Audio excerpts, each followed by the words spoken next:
Kimine göre deli, kimine göre ise hanedanın en büyük kurbanı Sultan İbrahim. Düşünün, hayatınızın ilk 20 yılını her an kapınızın açılıp cellatların içeri gireceği korkusuyla penceresiz bir odada geçiriyorsunuz. Abiniz 4. Murad'ın demir yumruğu altında, kardeşlerinizin birer birer boğdurulmasına şahit oluyorsunuz. Ve bir gün o kapı gerçekten açılıyor.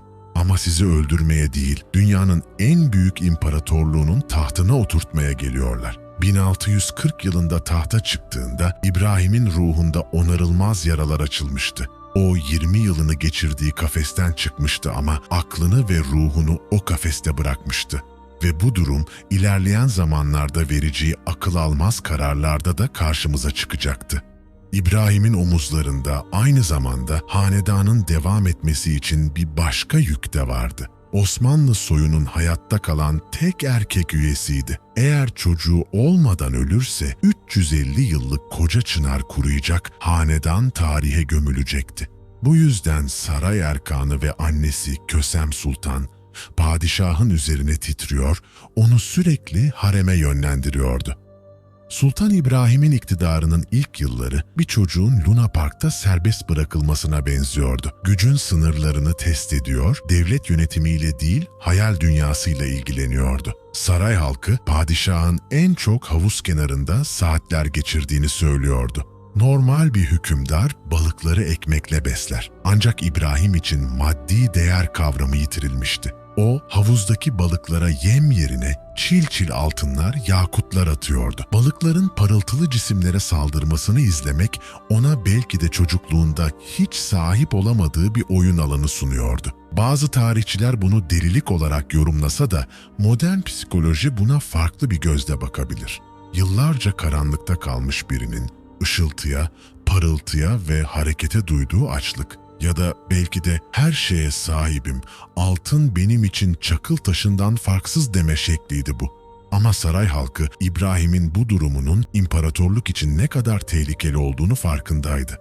Onun bir başka takıntısı da samurdu. Sibirya'dan gelen, dokunulduğunda insanı mest eden o yumuşak kürk. Padişah sert duvarların, soğuk zindanların acısını çıkarmak istercesine dünyasını yumuşatmak istiyordu. Bir gece aklına bir fikir düştü. Masallardaki gibi bir saray istiyordu. Sadece giysileri değil, sarayın duvarları, yerleri, perdeleri, hatta kedisi bile samurla kaplatıldı. Bu o zamana kadar görülmemiş bir istekti. İbrahim, devlet büyüklerine ve zenginlere samur vergisi adıyla bilinen bir yükümlülük getirdi. Her paşa, her zengin tüccar saraya samur kürkleri göndermek zorundaydı. Bu sadece bir lüks tutkusu değil, İstanbul ekonomisini felç eden bir karardı. O dönemlerde bir samur kürkünün fiyatı bir köşk fiyatına yakındı. Sarayın içi yumuşacık samurlarla kaplanırken dışarıda işler hiç de iyi değildi. Akdeniz yanıyor. Osmanlı donanması Girit adasını fethetmek için cephede çarpışıyordu. Bir yanda Girit siperlerinde can veren askerler, diğer yanda sarayı samurla kaplayan padişah. Bu korkunç tezat,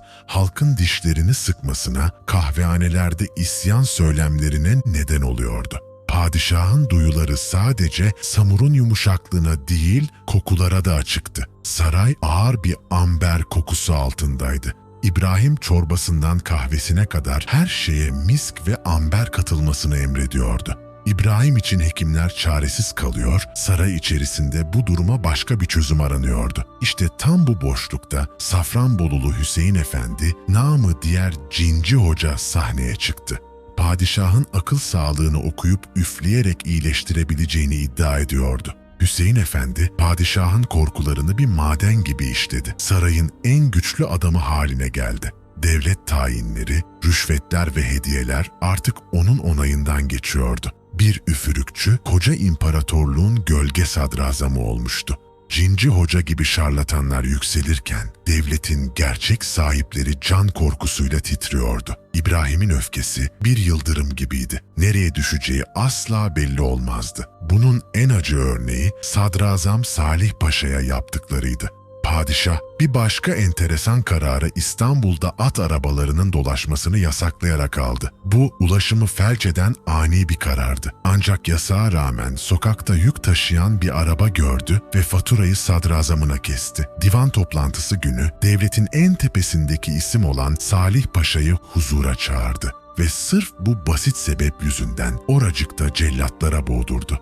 Bir sadrazamın sudan bir sebeple öldürülmesi, devlet çarklarının artık tamamen kilitlendiğinin ve kimsenin güvende olmadığının kanıtıydı. İbrahim'in dünyasında mantık değil, arzular hakimdi. Onun bir başka takıntısı ise şişman kadınlardı. Emir verdi. Bana İstanbul'un en şişman ve en heybetli kadınını bulun. Görevliler günlerce aradı ve sonunda Üsküdar civarında Ermeni asıllı bir kadın buldular. Yaklaşık 150 kilo olduğu söylenen bu kadın, saraya getirildiğinde İbrahim ona hayran kaldı. Ona Şekerpare adını taktı. Şekerpare sadece bir gözde değil, aynı zamanda siyasi bir güç haline geldi. Padişahın o kadar hoşuna gidiyordu ki Şekerpare'nin ağırlığınca mücevher ve altınla ödüllendirildiği anlatılır. Bu durum saraydaki diğer kadınları, özellikle de Valide Kösem Sultan'ı çileden çıkarıyordu. Ama İbrahim için Şekerpare samur kürkler gibiydi. Ona güven veren heybetli, yumuşak ve gerçek bir sığınak. Ancak İbrahim'in kadınlarla olan ilişkisi her zaman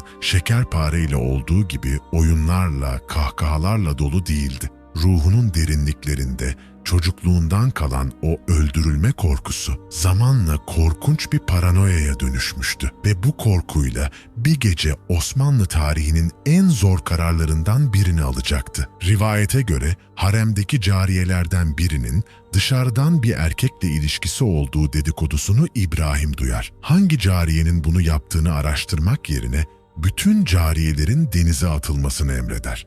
Sarayburnu açıklarında sandallar sessizce denize açılır.